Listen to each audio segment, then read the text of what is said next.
Quem poderia imaginar que uma coisa tão pequena e tão rica em proteína pudesse provocar tanta destruição e crise social na Amazônia?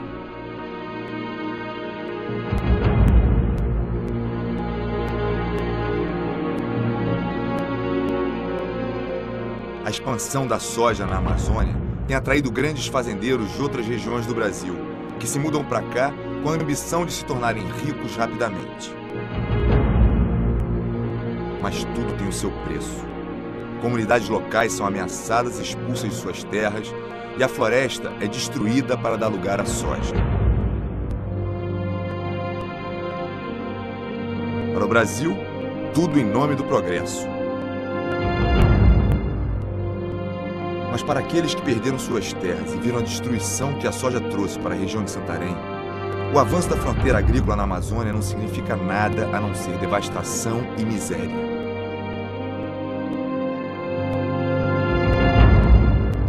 Com a chegada dos sojeiros, com essa destruição do meio ambiente, a gente não prevê um futuro assim melhor. Sinto-me ameaçada, porque as pessoas que estão de fora estão dizendo, olha, você vai morrer a qualquer hora. Eu, pessoalmente, vejo isso como uma prática até terrorista para a população amazônica. E a terra nua não tem como a gente sobreviver. Nenhum animal sobrevive. O solo se acaba, né? Porque não aguenta. Acredito que daqui a 10, 15 anos, a região de Santarém, que era uma região que ainda se via um verde, futuramente você vai ver só aquele amarelo apenas de poeiras que você vai encontrar nessa estrada, porque você não vai encontrar mais mato por aqui por perto.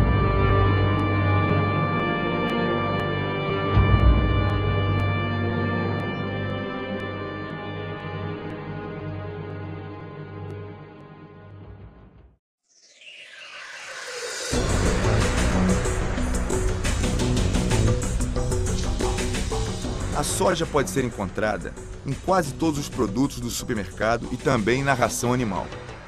Por causa do crescimento da população mundial e da grande demanda por carne e produtos ricos em proteína, a soja se tornou a queridinha do mercado internacional. A produção global de soja cresce sem parar a cada ano. Em 2003, foram 186 milhões de toneladas.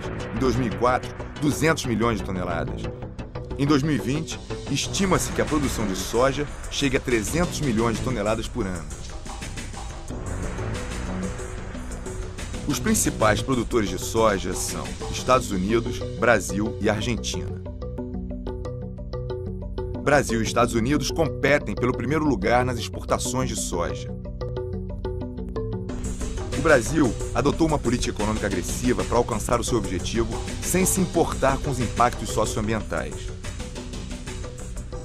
O grande problema da soja no Brasil é que o Brasil continua sendo um grande exportador de matéria-prima.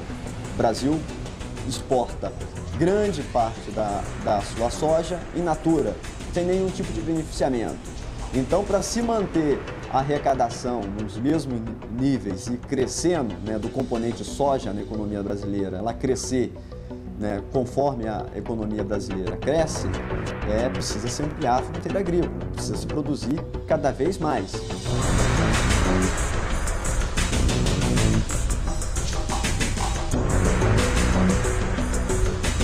Entre 2003 e 2004, o índice de desmatamento da Amazônia foi o segundo maior da história.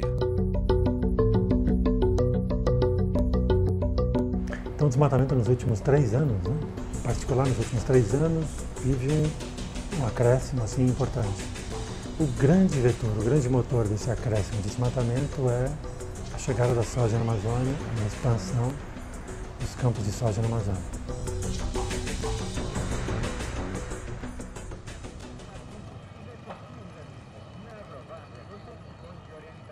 Com uma população de 270 mil habitantes e mais 63 mil pessoas vivendo na zona rural, Santarém é a principal cidade no oeste do Pará e, atualmente, a mais nova fronteira de expansão da soja. O principal problema da soja na Baixada Santarena é a concentração fundiária. Para se produzir soja e ela ser economicamente viável, você precisa de grandes áreas. O que vem acontecendo nesse momento em Santarém são produtores vindo do Mato Grosso e do sul do país que compram ou grilam terras de moradores comunitários para transformar em lavoura de soja. A terra do senhor lá, o que o senhor fez com ela? Eu vendi. Qual que era o tamanho da terra do senhor?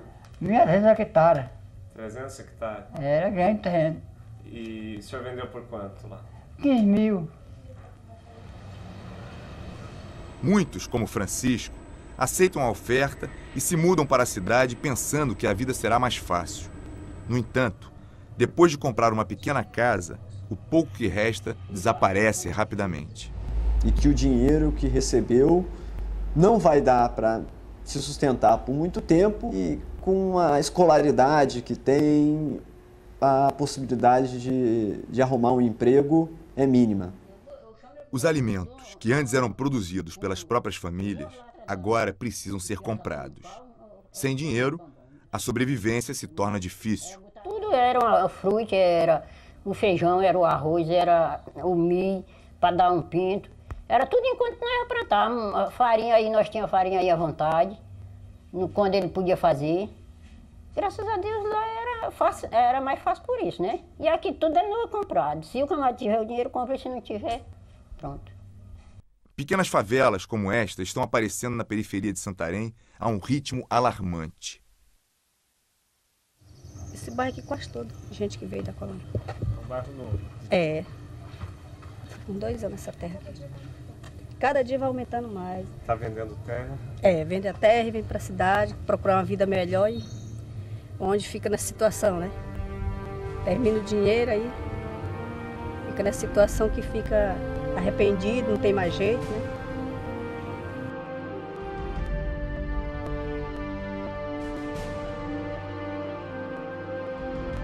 Aqueles que ainda não têm a posse legal da terra ou não querem vender, enfrentam pistoleiros e ameaças. Práticas comuns para a ocupação de terras na Amazônia. Geralmente, em relação à questão fundiária, é a expulsão desses trabalhadores do interior da Amazônia das suas terras.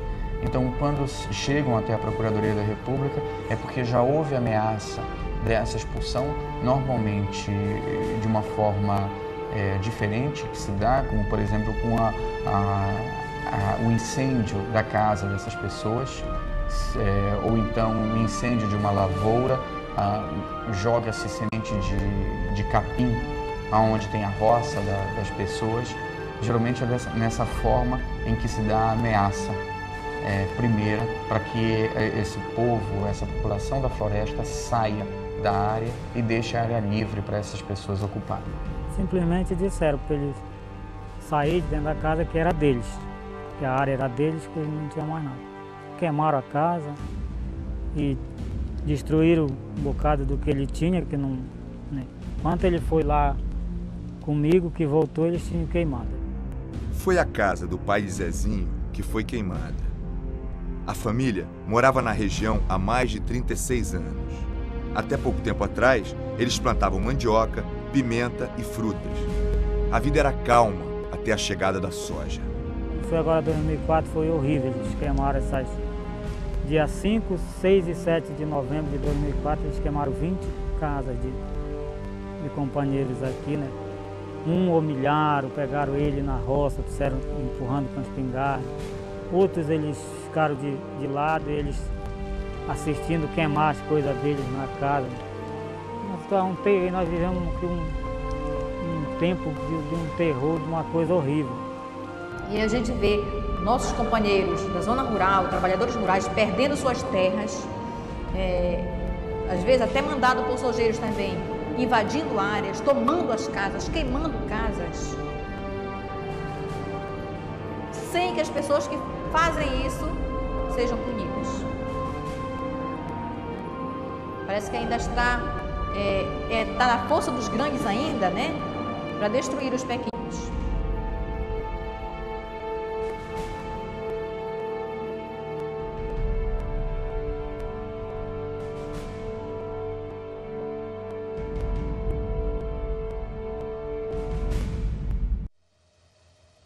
A soja foi introduzida no Brasil em 1882.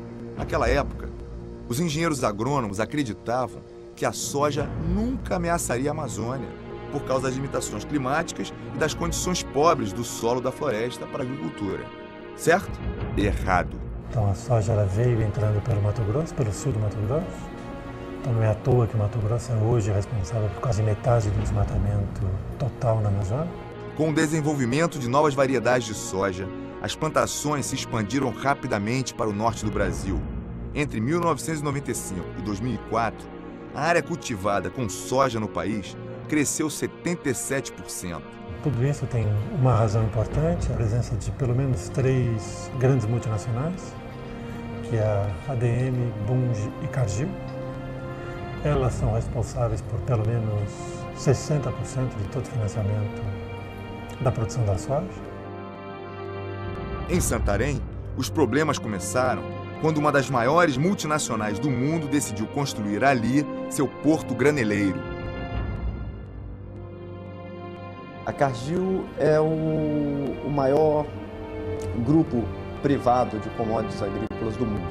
É uma empresa de capital americano que trabalha com grãos e é hoje a principal empresa no fomento a atividades agrícolas na floresta amazônica.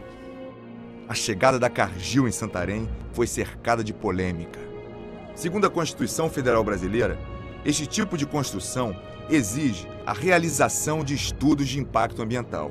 Desde o início da licitação, o Ministério Público Federal vem tentando fazer com que a lei seja cumprida. A construção do porto em Santarém se transformou numa batalha judicial. Depois de 4 anos, o Tribunal Regional Federal da Primeira Região decidiu por unanimidade contra a Cargill, mas o porto já havia sido construído. O porto da Cargill em Santarém não é legal.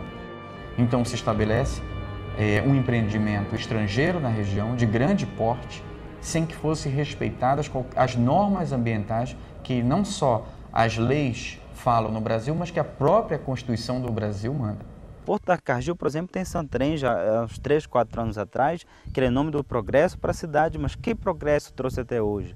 Empregos que ele traria para a cidade, que empregos trouxe até hoje? Então, o que nós consumimos está faltando, está acabando. E o que está sendo produzido no lugar daquelas frutas, que é a soja, que são os grãos, eles são levados para fora da região. Quer dizer, o progresso que está chegando é um progresso para fora, para exportação, para pagar dívidas que nós não fizemos. O pessoal, todo mundo sabe que ela não traz, que a soja não trouxe desenvolvimento não, para os pequenos, não.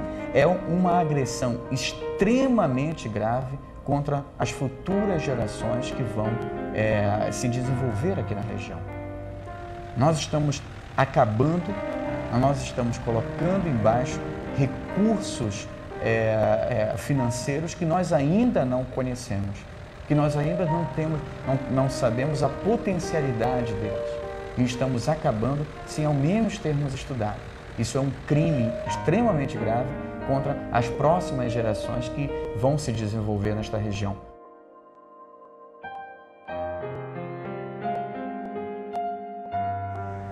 Bom, no caso do Pará, no caso do Mato Grosso, quer dizer, a razão óbvia é a fragilidade assim, da presença do Estado, do Estado federal.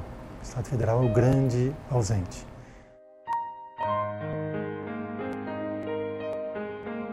A soja, ela beneficia pequenos grupos, os sojeiros, os produtores, enquanto a população fica sem nada.